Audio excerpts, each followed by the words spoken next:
नमस्ते दोस्तों, रूबरू हूँ आपसे। आज मैं आपके सामने प्रस्तुत हूँ एक संस्मरण लेकर। आशा है आपको अच्छा लगेगा। ये संस्मरण है सुनील श्रीवास्तव जी का, जो देश की एक विख्यात पत्रिका में संपादक रह चुके हैं। और ये उस ज़माने का संस्मरण है, करीब आज से 40-50 साल पहले का, जब प्रिंट मीडिया का युग था। इलेक्ट्रॉनिक मीडिया का नहीं, प्रिंट मीडिया का। और देश में बहुत ही प्रमुख पत्र पत्रिकाएं होती थीं, अखबार होते थे।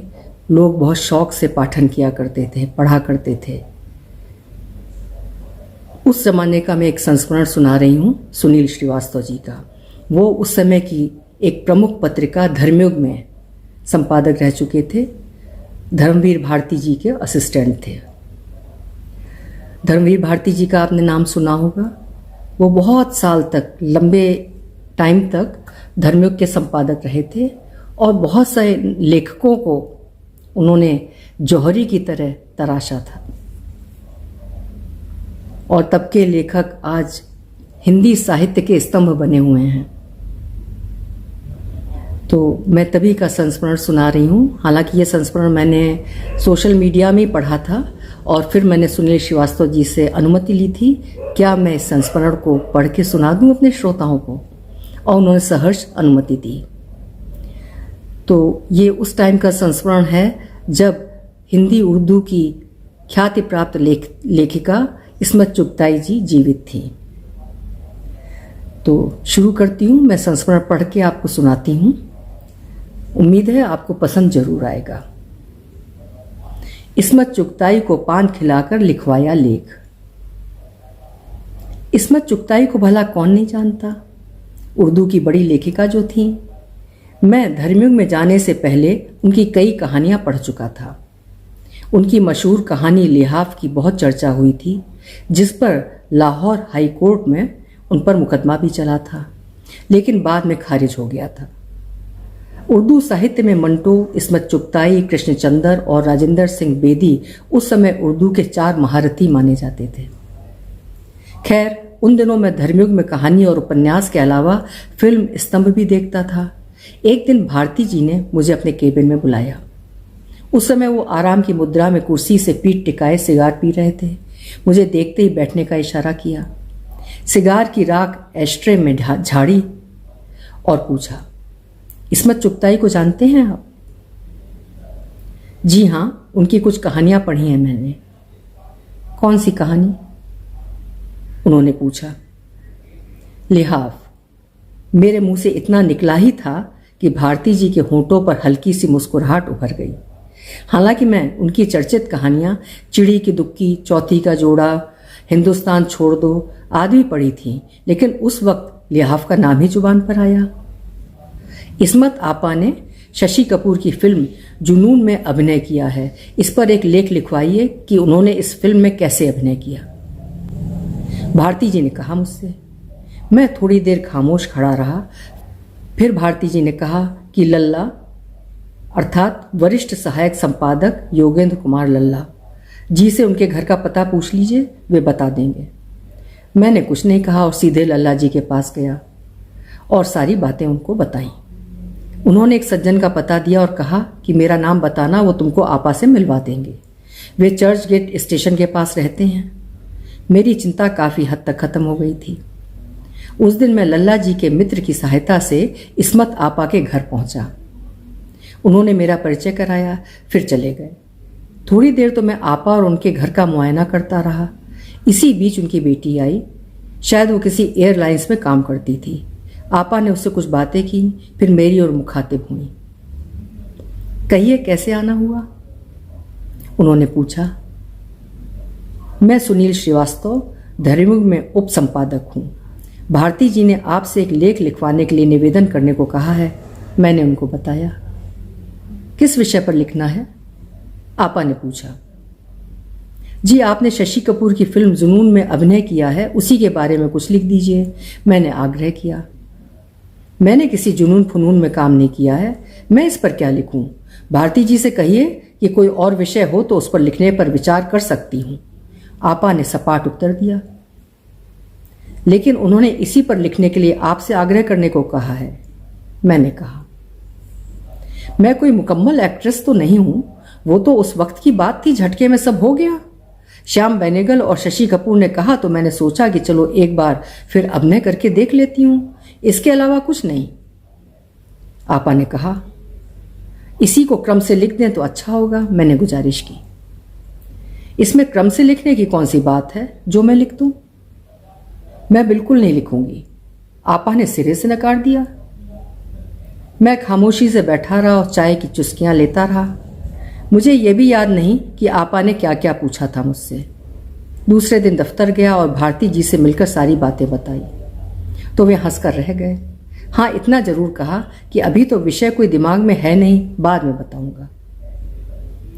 मैं भारती जी के केबिन के बाहर आया तो मेरे सभी सहयोगी मेरी गंभीर मुद्रा को देखकर ये समझने लगे कि जरूर डांट खाकर आया होऊंगा। मुझे सभी अजीब नजरों से देखने लगे। ये बात सभी जानते थे कि भारती जी घर में बहुत सहज रूप से मिलते थे, लेकिन दफ्तर में पूरे बॉस थे। लंच में मेरे मित्र अवध किशोर पाठक और ओम प्रकाश सिंह लंच हम सब साथ ही करते थे।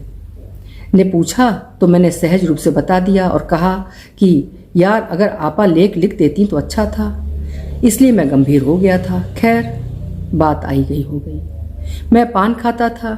टाइम्स के उस फ्लोर पर सिर्फ 3 लोग आदतन पान खाते थे। एक हम, दूसरे माधुरी के भाई लच्छीराम चौधरी और तीसरे स्वयं भारती जी। भारती जी को ये बात मालूम थी, इसलिए कभी कभी अपने चपरासी राम को मेरे पास से 300 नंबर की रत्ना तंबाकू मंगा लेते थे। लंच के बाद गणेश मंत्री, अनुराग चतुर्वेदी, हरिवंश, साथ में विश्वनाथ सचदेव और राजन गांधी भी, कोलाबा में एक बनारसी पान वाला था, उसके यहाँ पान खाने जाते थे। जाता तो मैं भी था, लेकिन मुझे देर हो जाती थी और अक्सर वे लोग मुझे लौटते समय रास्ते में मिलते थे और ये पान खाना ही मेरे लिए सहूलियत बन गया। इस्मत आपा से मिलने के बाद मैं उनके व्यक्तित्व से बहुत प्रभावित हुआ था। उनका मोहक और बोल्ड व्यक्तित्व ही ऐसा था। मैं हमेशा उनके बारे में सोचता रहता था। एक दिन मैंने निश्चय किया कि आपा लेख लिखें या नहीं, लेकिन मैं उनसे मिलता रहूंगा। इसका एक महत्वपूर्ण कारण यह भी था कि साहित्य के प्रति मेरी रुचि थी। मेरी कहानियां और लेख धर्मयुग ज्वाइन करने से पहले ही धर्मयुग, साप्ताहिक हिंदुस्तान, कहानी, आज तथा कल्पना जैसी पत्रिकाओं में छपते रहते थे। उन दिनों अक्सर मैं अवध किशोर के साथ शाम बिताने के लिए प्रेस क्लब या दूसरी जगह बैठकर बियर आदि पीता था। लेकिन एक दिन मैंने सोचा कि क्यों ना कभी कभी आपा से मिल लिया करूं। फिर क्या, शाम होते ही, जिस दिन प्रेस शो, फिल्म रिलीज होने से पहले हर हफ्ते प्रेस शो होता है, नहीं होता था, मैं आपा के घर जाने लगा। चूंकि आपा भी पान की शौकीन थी तो मैं पहले कोलाबा जाता था और 5-6 बीड़ा पान लगवा कर साथ ले जाता था। आपा मिलकर बहुत खुश होती थी। इसलिए नहीं कि मैं पान लेकर जाता हूँ, बल्कि इसलिए कि मैं उनके साहित्य तथा फिल्म आदि के बारे में बात करता था और उनसे नई नई जानकारियां लेता रहता था। मैं मंटो, कुरअतुल एन हैदर, कृष्णचंद्र आदि को पढ़ता रहता था। हिंदी के लेखकों को तो पढ़ता ही था, इसलिए हिंदी उर्दू साहित्य के बारे में हल्का फुल्का ज्ञान रखता था। एक दिन गया तो भाषा के बारे में बात होने लगी। जब मैंने उर्दू भाषा की बात की तो आपा ने सिरे से खारिज कर दिया। वो उर्दू को भाषा नहीं मानती थी। उनका कहना था कि उर्दू कोई भाषा है ही नहीं। मुगल कालीन राजाओं के यहाँ जो नौकर उनके अस्तबल में काम करते थे वो एक जगह के तो थे नहीं, अलग अलग क्षेत्र से आए थे। उनमें हिंदी, फारसी, अरबी जानने वाले भी थे। उनके बीच जो संवाद की भाषा थी वो मिली जुली थी। इस तरह से वास्तव में उर्दू घुड़सारों की भाषा बन गई। बाद में यही उर्दू हो गई। भाषा का ज्ञान मेरा अल्प था तो मैंने खामोश रहना ही उचित समझा। जब आपा के यहाँ नहीं जाता तो कभी कभी बासु भट्टाचार्य, मुकुल दत्त, चांद उस्मानी, मुकुल दत्त ने चांद उस्मानी से शादी की थी, उषा खन्ना के यहाँ अक्सर चला जाता था। बासुदा को छोड़कर बाकी एक ही अपार्टमेंट में रहते थे। वहीं पास में जयराज जी और गोपी कृष्ण भी रहते थे। लेकिन मैं इनमें से बासु भट्टाचार्य और मुकुल दत्त के यहाँ ही ज़्यादा जाता था। बासुदा के यहाँ ही मेरी मुलाकात अमृता प्रीतम, नवरोज़, ख्वाजा अहमद अब्बास, दिनेश ठाकुर, सई परांजपे, कनू राय आदि से हुई थी। इनमें से कोई ना कोई मिल ही जाता था। फिर जब देखता कि एक हफ्ता बीत जाता आपा से मिले तो मैं उनके यहाँ पहुँच जाता था। कभी मंटो की फिल्म में असफलता और उनकी कहानियों के बारे में, तो कभी कैसे मंटो की कहानियों पर मुकदमा चला और मंटो तनाव में रहते थे। उनके सारे मुकदमे खत्म हुए बताती वो। कभी अबरार अलवी तो कभी पुराने स्टूडियो आदि के बारे में विस्तार से बताती। वे सारी बातें इतना रस लेकर और उसे दिलचस्प तरीके से बताती कि मुझे और जानने में भी दिलचस्पी होने लगी थी। मंटो से शादी की बात हो या उनके और कुर्रतुल एंड हैदर के बीच मनमुटाव, सबके बारे में बात होती। दरअसल इस्मत चुगताई को उनकी बेबाक लेखनी के कारण कुर्रतुल एंड हैदर उन्हें लेडी चंगेज खां कहती थी। महिलाओं को लेकर इन दोनों के विचार भिन्न थे। उपन्यासों के बारे में आपा का कहना था कि लोग बाग मोटे उपन्यास पढ़ना पसंद नहीं करते, इसकी जगह वे फिल्मों को प्राथमिकता देते हैं। जो लोग पढ़ना चाहते हैं उन्हें मन माफिक कहानी या उपन्यास पढ़ने को नहीं मिलते और वे हल्के फुल्के किस्म के चलताऊ लेखन पसंद करते हैं। जनता गंभीर लेखन नहीं पढ़ना चाहती। आपा का लेखन सीधा और सरल था, भाषा में दुरूहता देखने को नहीं मिलती। वो कहती हैं कि मैंने साहित्य नहीं लिखा, हमेशा वैसे ही लिखती रही हूँ जैसा बोलती हूँ, बिल्कुल आम आदमी के बोलचाल की भाषा, इसीलिए व्याकरण पर भी निगाह नहीं जाता। मैं जो कुछ लिखती हूँ खुले मन से लिखती हूँ। एक दिन ऐसी बात छिड़ी तो फिल्मों पर आ गई। आपा श्याम बेनेगल और शशि कपूर की खूब तारीफ कर रही थी। जहाँ तक मुझे याद है दीप्ति नवल की ये पहली फिल्म थी। बाद में धर्मयुग में मैंने उनकी एक बहुत ही ग्लैमरस फोटो और कविताएं छापी थी, इसके बारे में फिर कभी बात होगी। बीच में मैंने तपाक से पूछ लिया कि आपा फिर आपसे इन लोगों ने एक्टिंग कैसे करा ली? अरे वो नागर है ना, बहुत बदमाश है, रोज भांग खाता है। एक दिन क्या हुआ कि सेट तो लगा ही हुआ था, शशि और श्याम परेशान थे, जैसा चाहते थे वैसा हो नहीं पाता था। ये बात नागर को पता चली। उसने कह दिया कि आज मैं लेकर आऊँगा और शॉट ओके हो जाएगा। मुझे कुछ पता नहीं था, वो तो शॉट ओके होने के बाद पता चला। उस दिन नागर सुबह से भूमिका बांध रहा था। मुझसे बोला कि आज शूटिंग का आखिरी दिन है, मैं भी शूटिंग देखने चलूँगा आपके साथ। शाम हुई तो नागर जुट गया भांग खाने की तैयारी में। उसने मुझसे कहा कि आप ठंडाई पीजिए। मैंने कहा नहीं, तुम शैतानी करोगे और ठंडाई में भांग मिला दोगे। उसने कहा नहीं, आपके सामने ठंडाई और भांग दोनों पीसी जाएगी, ठंडाई आप पीजिएगा। खैर ऐसा ही हुआ। मैंने ठंडाई पी और नागर ने भांग खाई और हम लोग शूटिंग में पहुंच गए। वहाँ सब तैयार था। मेरी आंखों में झपकी जैसे आने लगी। मेरी समझ में आ रहा था कि क्या हो रहा है। मुझे श्याम बेनेगल ने एक तरफ बिठाया और मुझे हाथ वाला पंखा थमा दिया। मैं पंखा झलने लगी। शॉट ओके हो गया। सब खुशी से झूमने लगे। फिर भी मैं कुछ समझ नहीं पाई। बाद में पता चला ये सब नागर की शैतानी थी। मैं आपा की बातें सुनता रहा, बोला कुछ नहीं। हमेशा की तरह चाय पी, आपा के साथ पान दबाया और सोचने लगा कि यही सब आपा लिख कर दे दें तो कितना अच्छा होगा। लेकिन मैं कुछ बोला नहीं, क्योंकि आपा ने पहले कह दिया था कि वो कुछ लिखेंगी नहीं। आदत के अनुसार थोड़े दिनों बाद मैं पान की पुड़िया लिए आपा के घर गया। मैंने कॉल बेल बजाई तो हमेशा की तरह आपा ने ही दरवाज़ा खोला। बैठो अभी आती हूँ कहकर अंदर चली गई। जब लौटी तो उनके हाथ में एक लिफाफा था। लो वो लेख जिसके लिए तुम इतने दिनों से परेशान थे। लेकिन आपा मैं तो आपसे मिलने आता था और आज भी मिलने ही आया था। मैंने अपनी सफाई पेश की। मुझे मालूम है, लेकिन तुम्हारी इसी आदत ने मुझे लिखने पर मजबूर कर दिया। जाकर भारती जी से कहना कि अब कुछ नहीं लिखूंगी। तुम भी बहुत शरारती और जिद्दी हो, कहकर सोफे पर बैठ गई।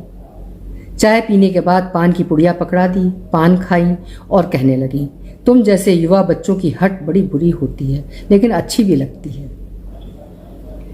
मैं क्या कहता, वो भी इस्मत आपा जैसी महान हस्ती के सामने। मैंने बड़े हिफाजत से लिफाफा रखा और घर आ गया।